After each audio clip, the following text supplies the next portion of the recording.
Ladies and gentlemen, welcome back to another episode of B.S.ing Sports, part of the B.S.ing Network, where we do a little BS and we talk a whole lot of sports. And that is just exactly what I am going to do today. Because as you can see, I am the host, the co host, the color man.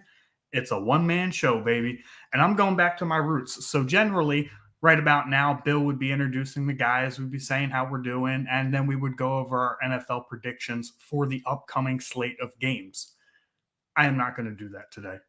I saw this as an opportunity to take about 30 minutes and just talk about Philadelphia sports, something that I haven't done in a while. I know Bill and Kyle do a really fantastic Eagles recap show every week.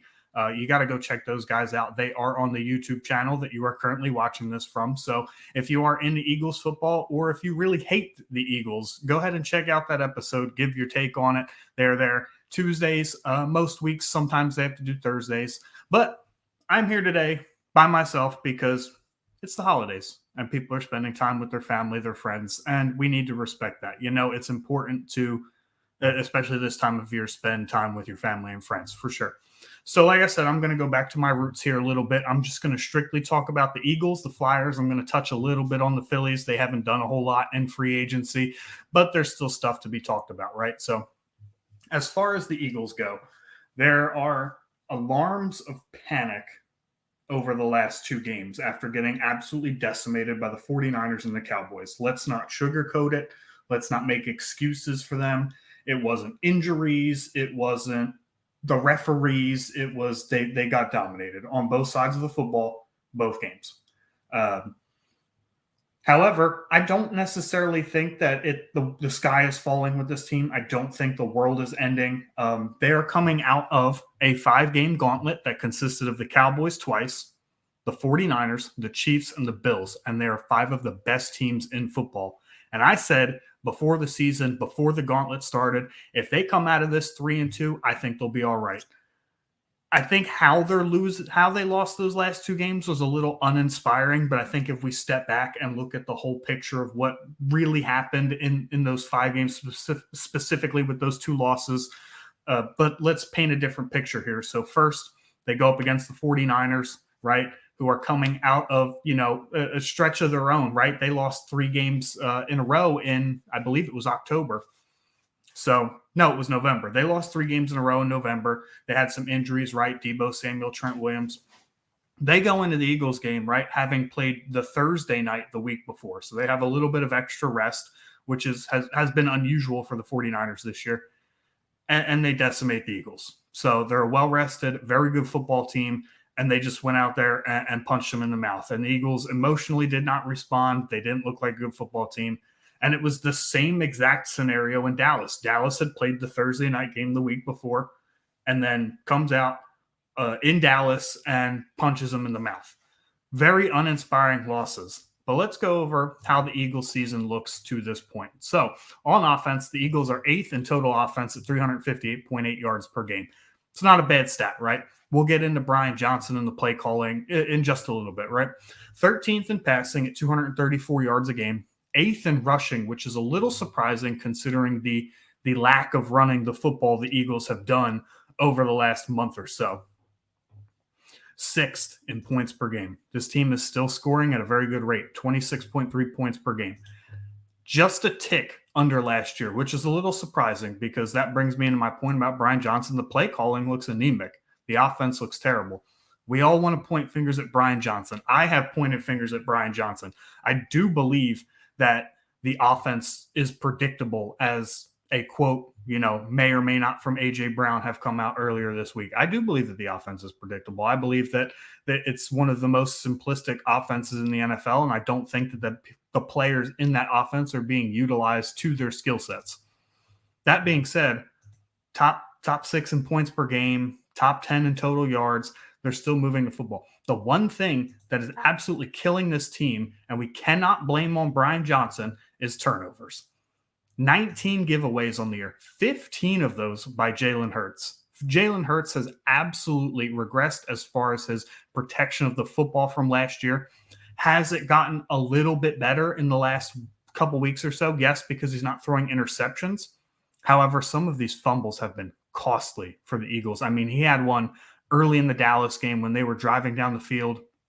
If they turn that into points, it may be a completely different game. We'll never know.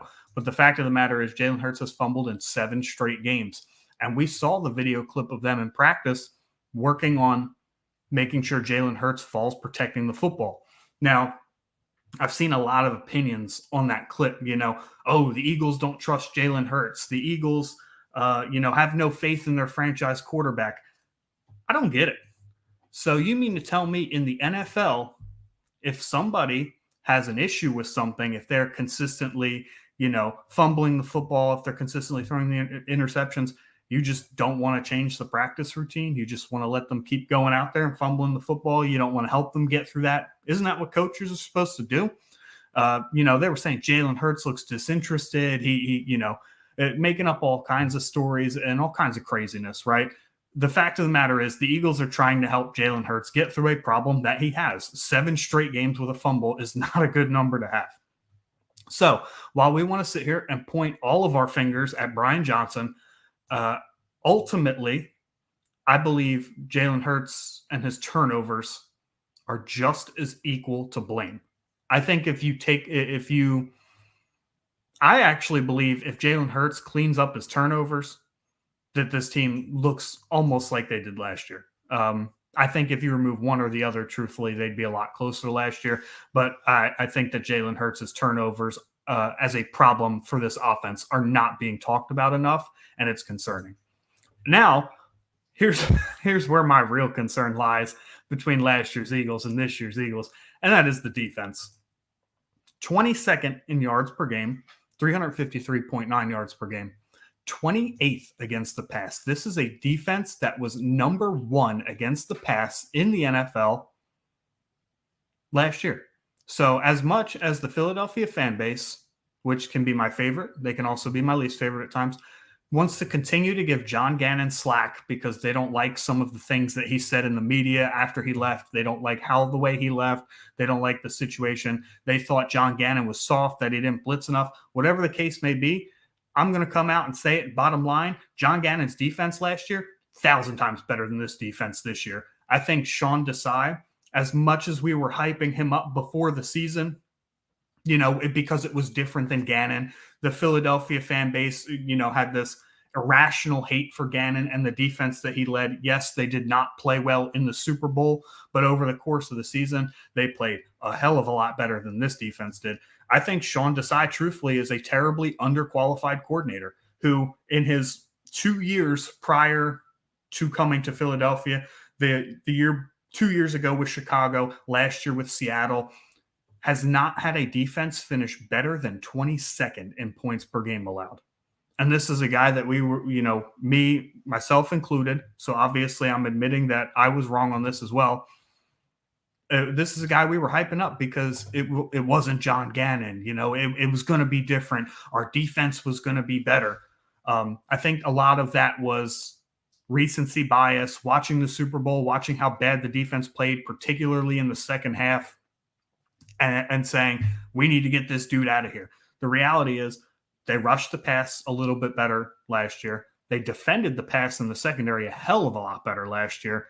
And this defense has taken a massive step backwards, 28th against the pass this year. Now they are 6th versus the rush, which is a really nice stat. But ultimately, this is a passing league. So if you mean to tell me that you would rather them defend the run well versus the pass, you're lying to yourself. I think that last year's defense being 1st against the pass is much more helpful in today's NFL than this year's defense being 6th against the rush. And like I said, 28th in points per game this year. That's just completely unacceptable. A lot of it's in the first half too. So a lot of the struggles on offense and the struggles on defense are both happening in the first half, which is a huge problem because as the narrative has now been out there, the Eagles, big comeback team, they play better in the second half, fine and dandy, right? So it's ultimately led them to a 10-3 record. They currently sit at 2nd in the NFC East due to tiebreakers with division wins with Dallas. However, this is a weird scenario where if the Eagles and Dallas both win out, the Eagles would take over the number 1 spot in the NFC East. Interesting scenario. But Anyway, yeah, it's the turnovers for me, right? I don't think the defense is forcing enough turnovers. I think that their pressure rate is just fine. If you watch the film, if you watch the games, the pass rush is like this close to getting to the quarterback a lot of the times. I think we were all a little spoiled by the fact that they sacked the quarterback 70 times last year, which is an irrepeatable stat. Let's be honest, that wasn't going to happen again this year. But I think the pressure is very similar. They're just not getting home at the same rate. It's the middle of the field, right? Losing Avonte Maddox hurts. Losing C.J. Gardner-Johnson in free agency hurts. T.J. Edwards, who was the Eagles' best linebacker for the last couple of years, losing him looks like it hurts, right? Especially with Zach Cunningham being unable to play the last couple of weeks. The reality is the Eagles are still a good football team. The Eagles are a very good football team. They're 5-2 against winning teams. They came out of, let's truly get out of the gauntlet with Seattle. But in terms of like your top teams in the NFL, right? They went 3-2 in that stretch. Not bad. Could the results, the way that they went 3-2 have been better? Absolutely. They could have showed a lot more emotion these last 2 weeks. I think this team will be fine. I do think that this team will win the NFC East, right? Dallas has road games with not Detroit. They have Buffalo and Miami on the road, and then they host Detroit a few weeks after that. So they've got their own gauntlet coming up. But I think we just need to be a little bit more patient with the Eagles.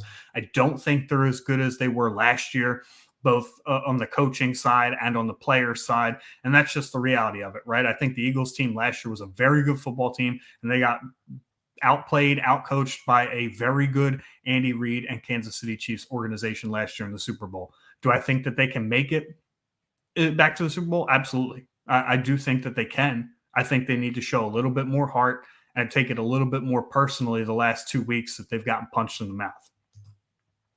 So, enough negativity about the Eagles. We're going to scroll over to probably the most surprising team in Philadelphia right now. It's the Philadelphia Flyers, which is why I'm wearing a Philadelphia Flyers jersey. They play Detroit tonight at 7 o'clock. Flyers are 16-10-3 and third in the Metro. This team was projected, they've been terrible the last 2 years, right? They fired Alain Vigneault a couple years ago, brought in John Tortorella. We were working through changing the culture, right? They traded away their longtime captain and one of the longest standing Philadelphia athletes in Claude Giroux. This organization was in for a turnover.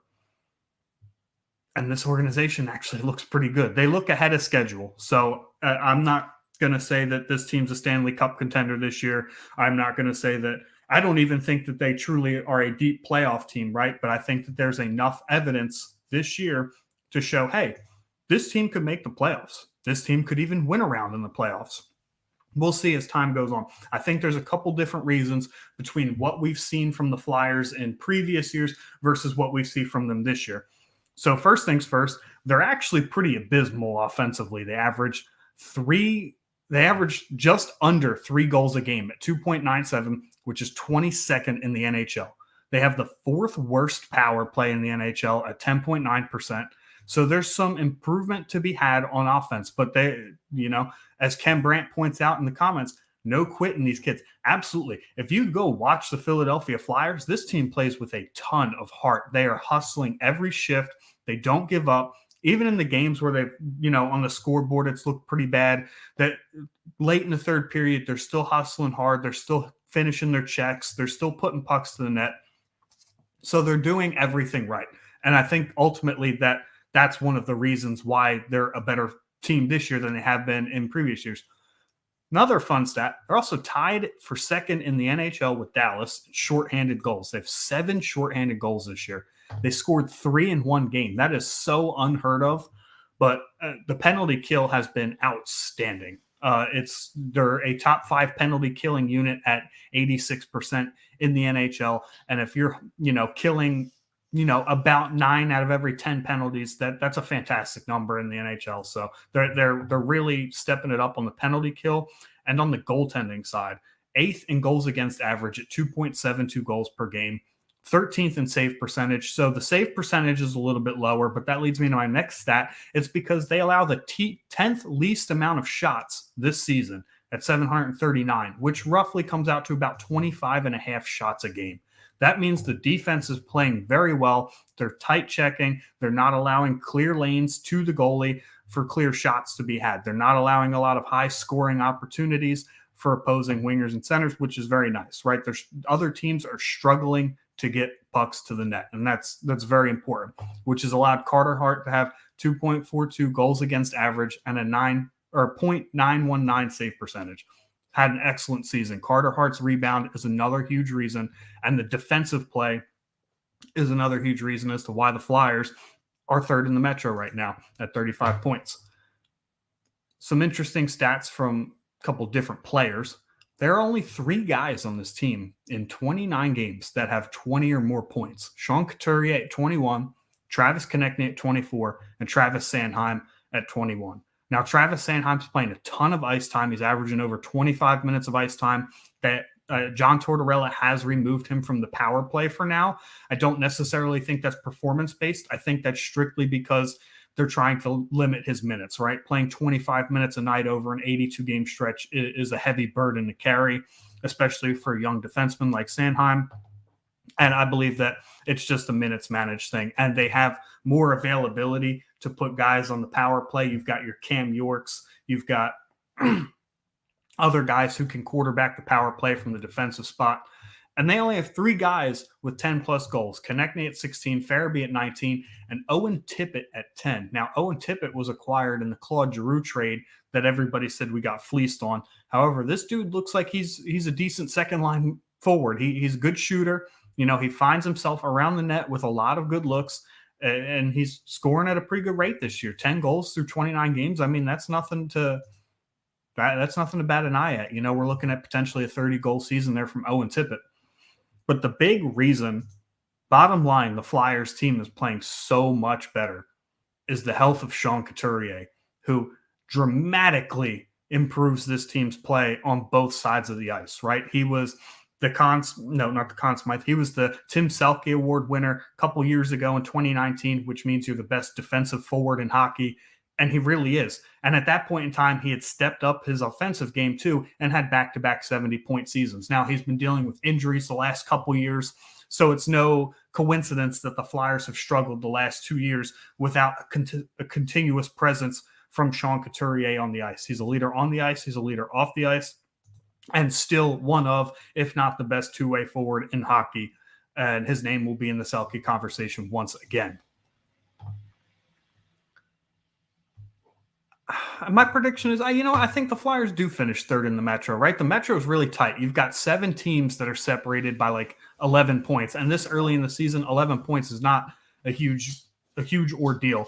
And if you look at it even further, I think you have 6 teams separated by 7 points, right? The Rangers have such a dramatic lead. I think they're the best team in the division. They probably will end up winning the Metro, barring, insane amount of injuries, right? They have Igor Shesterkin on the roster, and Jonathan Quick, who they have labeled as the backup right now, hasn't lost a game. So they're playing some pretty good hockey up there in New York. But ultimately, I do think that the Flyers, just with the health of Sean Couturier, being a young team, obviously in a rebuild, still have lots of picks, still have lots of young players to develop. Bobby Brink, Owen Tippett, Joel Farabee still has some developing to do. So this team could still, compete for a couple years, but I expect them to actually snag a playoff spot this year. I'm going to move on to my last topic here. It's the Phillies. This topic's going to be very, very brief because they haven't done much. Outside of re-signing Aaron Nola to a 7-year, $172 million deal, which comes out to roughly $24.5 million a year, they've been very quiet. I know they had a meeting with Yamamoto, the big Japanese pitcher that's coming over to America this year. They had a meeting with his crew. It was either this morning or last night. And the reports are that the meeting went very well. But I'll be 100% honest with you. I don't think that there's a hope that they sign Yamamoto. This Philadelphia Phillies team, the last few years, Middleton has, really seemed hesitant to go over the luxury tax to spend the extra dollars, unless this team, like 2022, was a couple moves away from a World Series title. So, and I agree with that logic, right? Like the luxury tax penalty, even for billionaires, is pretty heavy, and it's designed to be like that. It's designed to keep baseball more competitive. However, They are $13 million away currently, based on estimates from the luxury tax. So I do believe that Yamamoto is probably not a realistic signing. I know that there's other free agents out there. We've got Blake Snell, who's still unsigned. I could see them going after a Jordan Montgomery, depending on the price tag. Marcus Stroman might be a little bit out of reach there. He's pitched well the last couple of years. And Lucas Giolito, who has struggled on the south side of Chicago. However, he's still a big name, still a young arm with some talent. So he might be a little bit out of the price range as well. But I could see them going to get one more starter, someone that would probably keep them under the luxury tax right there at $13 million away. So I don't expect any big moves from the Phillies, not at this point in time anyway.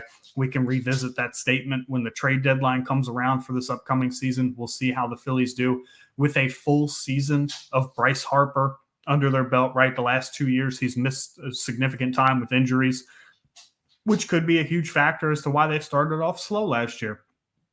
But that being said, that's going to wrap it up for me here at B.S.ing Sports, right? It was just a short little show. Just wanted to talk some Philadelphia sports. And unfortunately, without any counter opinions or counterparts to bounce, thoughts off of, kind of gets a little boring sitting here listening to me real quick, right?